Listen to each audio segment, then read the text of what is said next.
You said maybe when you retire, you're going to be that adrenaline junkie. How much of that is legit?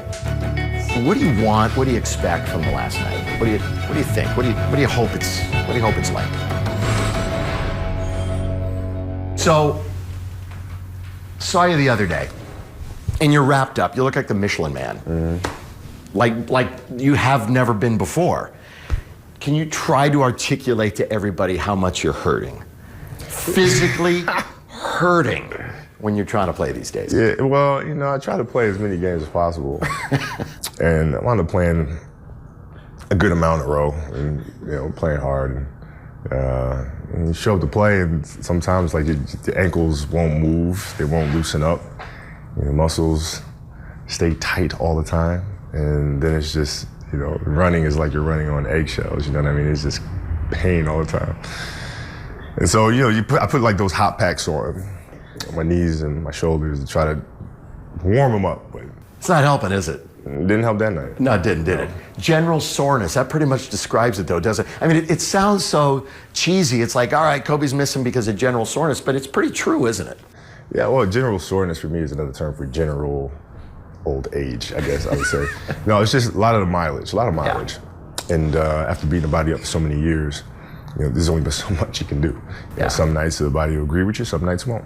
I've always wondered what it's like to be as popular and as polarizing as you are. I mean, some people hate you. It's like Kobe Bryant, oh man, I don't like that guy at all, et cetera, et cetera, et cetera. And then there's unabashed adoration. What's that like when you step out the door and everybody knows you and you are who you are? It's cool, man. It's cool. Yeah. I remember being a kid and seeing some of my childhood heroes and walking up to them, and some of the guys really nice, some of them weren't so nice. And the ones that aren't, it sticks with you. You know what I mean? So I try to make it a point, and when I see people out to talk to them and be nice. You intimidate people, whether you want to or not. People are going to be nervous when they see you. They're going to be scared when they see you. Do you naturally, when you see somebody, try to disarm it a little bit? I'm a different person off the court than I am on the court. Yeah. On the court, I don't play around. It's a little different. But walking around, it's not getting the Black Mamba. That's what everybody says too. Oh my God, I met Kobe and he was like the coolest dude, and he's not like what he was. You can't be in Black Mamba mode filling up your car with gas, you know what I mean? That's just, doesn't work. Yeah, but that said, this whole year, you haven't been in Black Mamba mode, and you've talked about it. You've been so congenial off on the court. Do you miss it? Do you miss the Mamba mode, or are you pretty cool with where you're at? No, right I mean, now? I'm fine with where I'm at. I mean,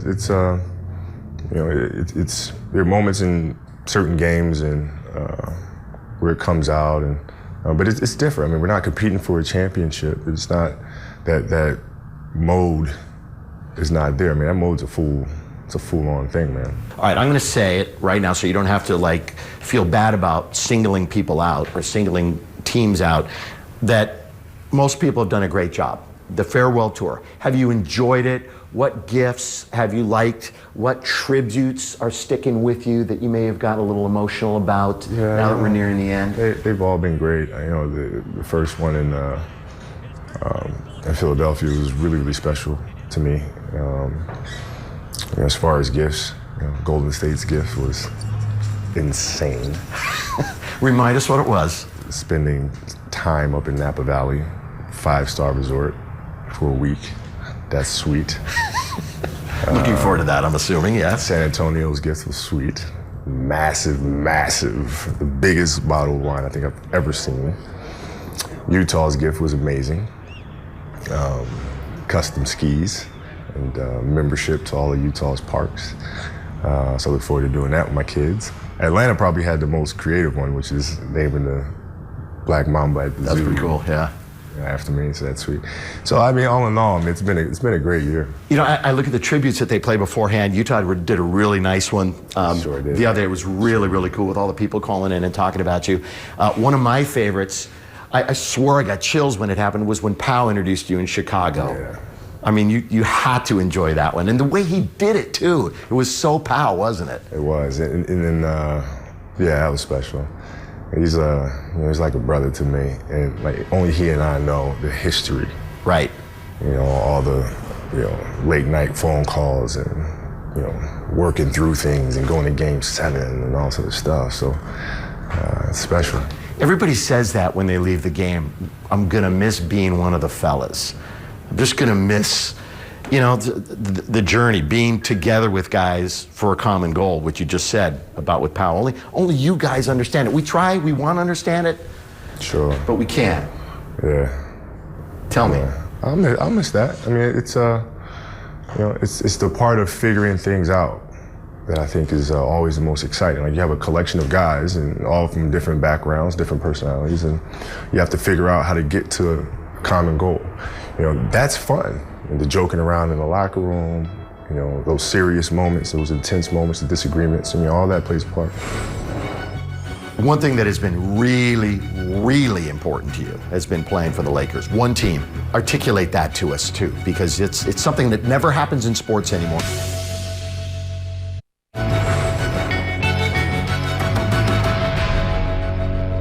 Let's get to know you a little bit. I heard, and I understand you're a voracious reader. How many books do you figure you go through in a week, in a month? I don't know about that. I like reading with purpose. I can't read just to pass time. Like, if there's something there that I feel like I'm searching for, or something specific, then I will read. Yeah, you talk about storytelling all the time. That's your new deal. I mean, that's your buzzword, isn't it? Mm-hmm. Now, when you think about it. But who has inspired you? Like let's talk about movies. What movies have inspired you? What movies? You're a huge movie buff also, aren't you? You'll take in a ton of movies. Mm-hmm. Give me some movies that. God, man, that's a long list. Yeah. It's almost easier just to go, the director route and just name the usual suspects, right? I mean, the Scorseses, the Tarantinos, the Spielbergs, the Camerons, and. Do you have like a favorite or favorites or go to? Like, what's on? If something's on, you're probably not. I mean, if you're home, like if I'm at home and Shawshank's on, I'm watching Shawshank. No matter what is happening. Is there a movie for Kobe Bryant that if it's on every day, I'm not turning the channel. I'm watching it. Any of those films by those guys, I'm not changing the channel. Tarantino is one of my all-time favorites, just in how he shoots things. I think it's just absolutely brilliant, and so. I certainly won't change the channel. Have you had a chance to meet a lot of these guys, a lot of these directors, a chance, or would you like to reach out to any of them? Who would you really like to reach out to? Some, but I'd love to reach out to them and talk to them a little bit. Yeah, who you've reached out to before is one of my heroes, is the maestro of the movies, and that's the great John Williams. Oh yeah. I mean, truly. I mean, the greatest composer for movies in history. He's modern day Beethoven. What was it about him? Is it the process? Is it the music itself? And you've reached out to him and you've talked. What have you guys discussed before? A lot of it has to do with process. And the thing that originally jumped out at me was the simplicity in his scores and the music. And I understand from what I do is, it takes a long time to get to that level of simplicity. When you watch me play and it looks so simple, pull up jumper here, fade away here, it's a lot of hours of work that go into that. And so I was curious to know what his process was and how he constructs these things to finally get to that place. And we had a long, beautiful conversation and continue to have them now. Walt Disney also. I mean, here's an innovator, a pioneer, somebody who has an incredibly creative mind. What is it about Walt and his empire that really strikes you? I think it's the bravery to push forward on a vision and an idea that really seemed out of place at the time. I think he had a really strong vision of what he wanted to create. He saw the world through the eyes of a child and being able to inspire them and carry it forward for the next generation. And he didn't budge from that. And he wanted to make sure he maintained a certain standard of excellence. And I certainly pull a lot of inspiration from that. Is it something that you were a big Disney fan as a kid, and then it kind of grew into realizing as an adult, like what he meant to how you can also live your life? Or was it more like later on in life that you really appreciated what he did? No, I've always been a Disney fan. I mean, as when I was a kid, family used to take me and my sister used to go to Disney World all the time and hang out. And as a kid, you don't understand really. Like, I didn't realize Disney was actually a person until I was like, 14 or something, you know what I mean? And And then, once I came to the NBA and I started kind of asking questions and trying to learn more how to become better and all some stuff, then you start kind of asking around. You start reading more, and all of a sudden you find people who do phenomenal things in different industries. And I started reading up on them to try to see if there's something I can learn from their process. And that's how it all begins. You love amusement parks, don't you? Oh, yeah. Come on. Oh, I love it. I love it. Which ones? Oh, I love Disneyland.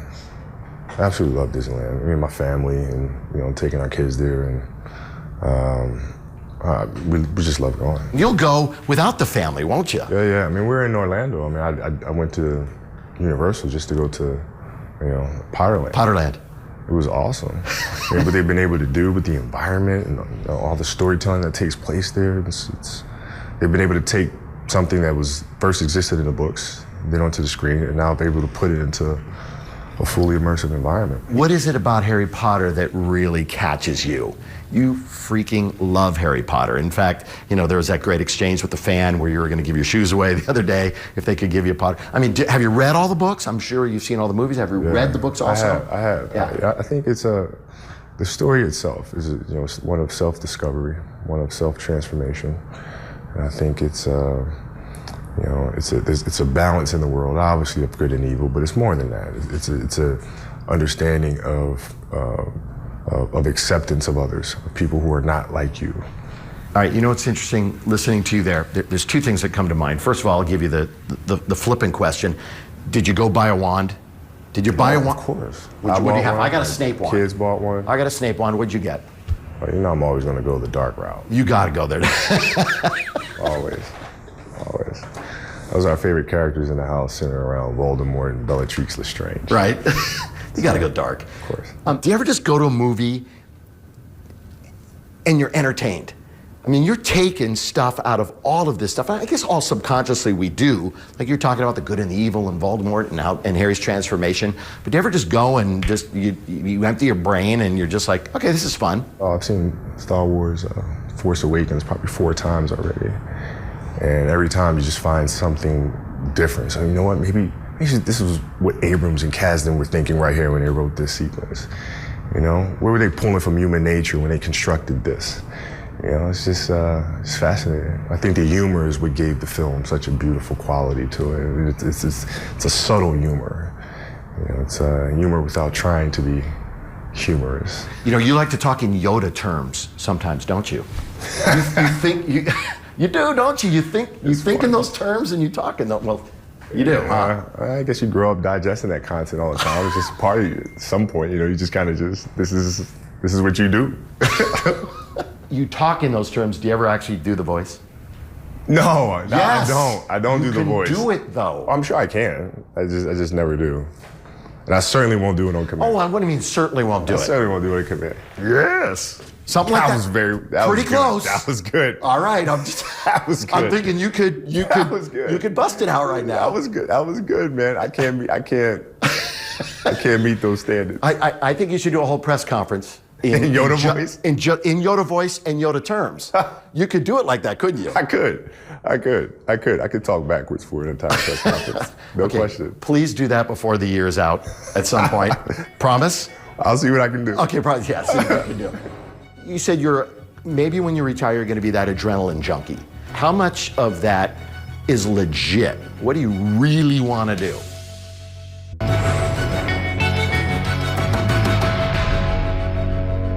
All right, you said maybe when you retire, you're going to be that adrenaline junkie. How much of that was true when you said, I'm going to jump out of planes, I'm going to do this, and I'm leading to something here, but how much of that is legit? What do you really want to do? Man, I'll pick probably one thing a year to try to figure out. That's it? Well, yeah, I don't have time to be doing much else. Definitely want to learn how to ski, though. My kids love skiing. Vanessa loves to ski, so skiing is something I'll definitely pick up. I've been wanting to go skydiving forever, so I'll do that at some point. Have you tried skiing ever? Have you ever put the boards on? When I was like 6. So I have no idea, no recollection. None. God, Zero. No. Skiing or snowboarding? I have no idea. Oh my God, you're going down so hard too. Of course I am. Of course I am. No doubt about it. It's going to be so full brilliant. face plant. And that's going to be courtesy of the Utah Jazz also. Yeah. Yeah. Thank you, guys. I really appreciate that. You love sharks, don't you? You have this fascination with sharks. Yeah. Tell me. Yeah, I've always, I've been fascinated with them. Probably since kid and watching Jaws, I guess. I don't know. There's another Spielberg, John Williams, by the way. Of course it is. Yeah. But yeah, I've always been fascinated by them and, learning about them. I've heard you've taken some trips and gone in cages and perhaps done something like that. Tell me about. I have. Tell me a little bit about that. You can go ahead and. Then a couple trips out to the Farallon Islands. Unsuccessful. Water was too murky, so we didn't see any great whites. And then we went out to Guadalupe, and there we were successful. Saw a couple 18-foot great whites, a couple 15-footers. And you get into a cage, so they put the cage, they attach the cage to the boat, and go down into the cage. And they're chumming for sharks, so you can see the chum sitting right by the cage that the sharks swim right by the cage and banging into the cage. That didn't happen. Unfortunately, that didn't happen. But I was ready. I was ready with my GoPro if it did. And you didn't want to go Quint. What happened to Quint? No, not happening. No, No, I'm not worried about that. You're ready for that. That sounds like fun. I mean, when I think about afterwards, and when you say goodbye, family comes to mind, quite obviously. How much are the girls saying to Dad, "Hey, Dad, I wish you were still playing," or "Hey, Dad, I'm so happy that now you're going to spend a little more time at home"? They're pretty even keel. It's like, if like if I was to keep playing or something like that, we'd balance it out from there. Decide to retire, we'd balance it out from there. They're pretty even keel, man. How cool is it being a dad? It's awesome. It's awesome. It's the best part. Tell me. Well, yeah, I mean, you get, I enjoy going to the movies. Like me and Natalia love going. She's a movie buff like I am, so we love going to the movies. Absolutely love it. And then, watching TV shows and all this other stuff. And, our little one is more active. Like she wants to do more things. So it's like, our day would be like playing ping pong for like 30 minutes and then shooting jumpers for like 30 minutes. And then it's like doing push-ups and sit-ups. And then it's like playing cards, And so there's always activity with the little one. But it's a great thing. So which one's more like mom and which one's more like dad? They're both pretty split. They're both pretty split. Like there's certain things like Natalia's demeanor is more like mine, and but she loves doing things that Vanessa loves to do, right? And Gianna's personality is more like Vanessa's, but she loves, being active like me. She gets up really early in the morning, so they're pretty split. What do you want? What do you expect from the last night? What do you think? What do you hope it's like?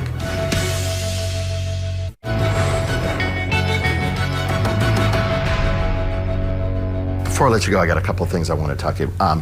We've never talked about this. I was fortunate enough to fill in and call the 81-point game. Have you ever sat? Great moment, by the way. Incredible. Very fortunate. I've never sat down and watched the whole thing. Have you ever sat down and watched the entire game?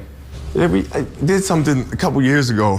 I think it was on Twitter. We did something and watched the game. Right, you watched it and you tweeted during it. Yeah, and that was the first time I ever sat and watched it. And I was kind of like, this part of me was wondering if I was watching the right game because there was a point there was really far from 81. It's like 5 minutes to go or something like that. And it was like, how in the hell?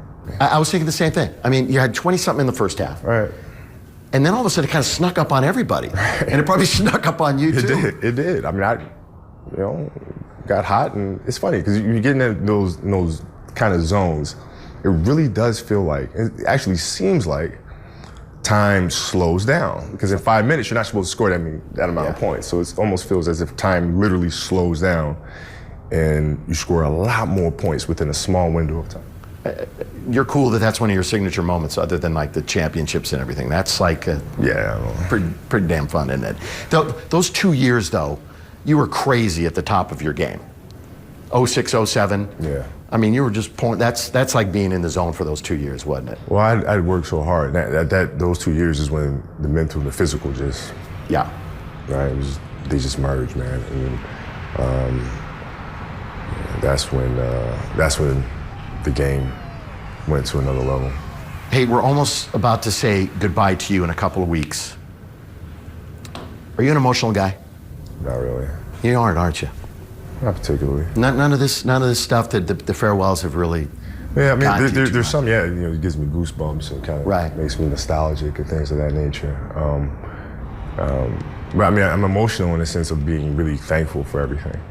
But not emotional in the sense where, sad that it's over, because this has been pretty freaking amazing to do this for 20 years.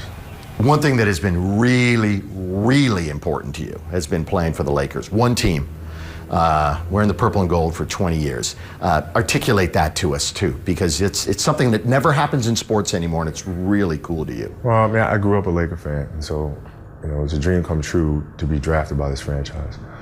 And then to have the relationship that I've had with this organization and the city for all these years, it gets to a point where it just means more than anything else. I mean, it's not, I wouldn't leave here to go ring chase and those all. I mean, this is my home. Like, I've seen the city grow up. Like, when we first moved to Staples Center, there was no LA Live.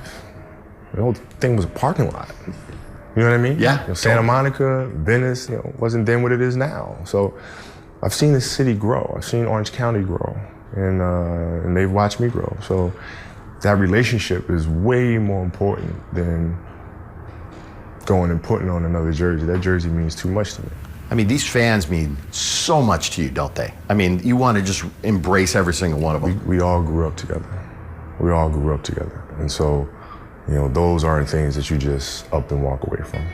Yeah, in that sense, last thing, what do you want? What do you expect from the last night? What do you think? What do you hope it's like? Hope that we win the game. Isn't that you? That's it. Isn't that totally you? That's it, man. Show up, play, win the game, and exit stage left. That's what we're doing.